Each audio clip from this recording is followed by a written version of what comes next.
तो ये वाले जो 2 टाइप के लोग होते हैं, किसी भी मुआशरे के अंदर हों, बाइज़्ज़त तरीके से ज़िंदगी नहीं गुज़ार सकते। ज़िंदगी में आगे नहीं बढ़ सकते, किसी बड़े मकसद को पूरा नहीं कर सकते। पहले नंबर के ऊपर ऐसे लोग जो लोगों की हमदर्दी को हासिल करने के लिए, यानी कि लोगों की जो सिंपैथी होती है, उसको हासिल करने के लिए उनके सामने जाके रोते हैं।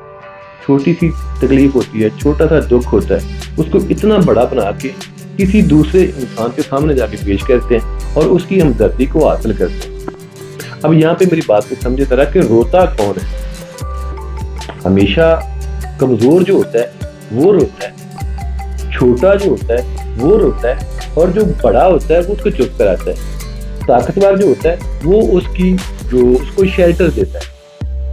अब किसी इंसान के सामने जाके रोना मतलब यही होता है कि अपनी ज़ात को छोटा ज़ाहिर करना और उसकी ज़ात को बड़ा मानना।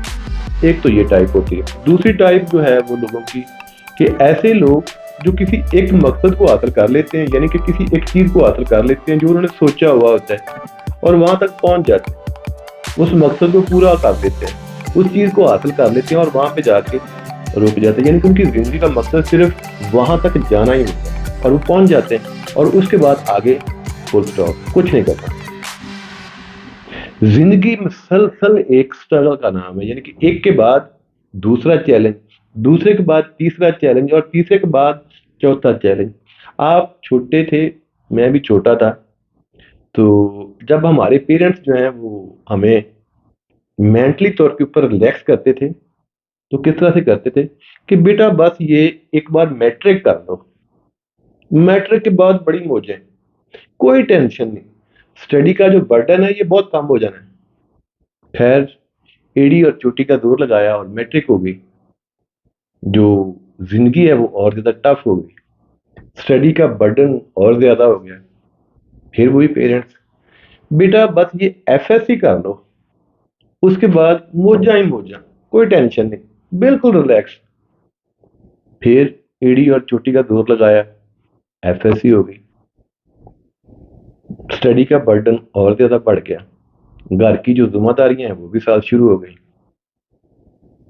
फिर वही पेरेंट्स कि बेटा अब ये ग्रेजुएशन कर लो, फिर आपकी ये वाला जो स्टडी वाला जो चैप्टर है ये क्लोज, आप बिल्कुल रिलैक्स, फिर मौजा ही मौजा। खैर से ग्रेजुएट भी हो गए, तो फिर वही पेरेंट्स कि बेटा बस अब एक बार शादी कर लो, फिर मौजा ही मौजा, तुम्हारी बीवी आ जाएगी, तुम्हारा हाथ बटाएगी, बच्चे हो जाएंगे, तुम्हारा सहारा बनेंगे, बस मौजा ही मौजा।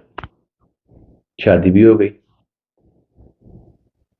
ज़िंदगी के अंदर जो ज़िम्मेदारियाँ होती हैं, यानी कि एक इंसान की जो ज़िम्मेदारियाँ होती हैं, वो तो पहले ही बहुत ज़्यादा बर्डन था, यानी कि पेरेंट्स की ज़िम्मेदारियाँ, छोटे बहन-भाइयों की ज़िम्मेदारियाँ, यार दोस्त जो होते हैं उनकी ज़िम्मेदारियाँ, अज़ीज़-ओ-अक़ारब जो होते हैं उनकी ज़िम्मेदारियाँ, खुशी और गमी, यानी कि ये सारा कुछ तो पहले ही चल रहा था।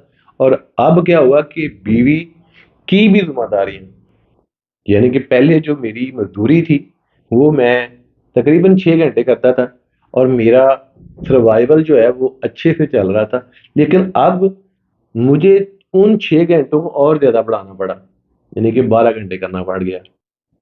मौजें ही मौजें। तो इन्हीं आसानियों को, इन्हीं मौजों को तलाश करते-करते, हासिल करते-करते इंसान बचपन से बुढ़ापे में आ जाता है। मौजें फिर आ गई होती हैं, आसानियाँ फिर आ गई होती हैं। यानी कि सफ़र step by step, step by step, step by step आगे चलता रहता है। तो कहने की बात ये है कि किसी भी एक मकसद को पूरा करने के बाद तो अपनी ज़ात को वहीं पे रोक लेना। ऐसे लोग जो होते हैं कभी भी किसी बड़े मकसद को हासिल नहीं कर सकते, दुनिया से पीछे रह जाते हैं। क्योंकि आज उनका ये वाला जो मकसद है, उसके थ्रू उनकी जो आज वाली ज़रूरियात हैं, वो तो पूरी हो रही हैं। जैसा कि आज एक ये वाला जो पेन है, ये ₹10 का मिल रहा है। लेकिन इस बात की क्या गारंटी है कि ये पेन पूरी ज़िंदगी आपको ₹10 का ही मिलेगा। एक टाइम ऐसा आएगा कि आपको ये वाला पेन ₹30 का मिलेगा और आपके पास जो गुंजाइश है, वो तो है ₹10 की। तो फिर आप क्या करेंगे? फिर आप किसी दूसरे इंसान के सामने हाथ फैलाएँगे।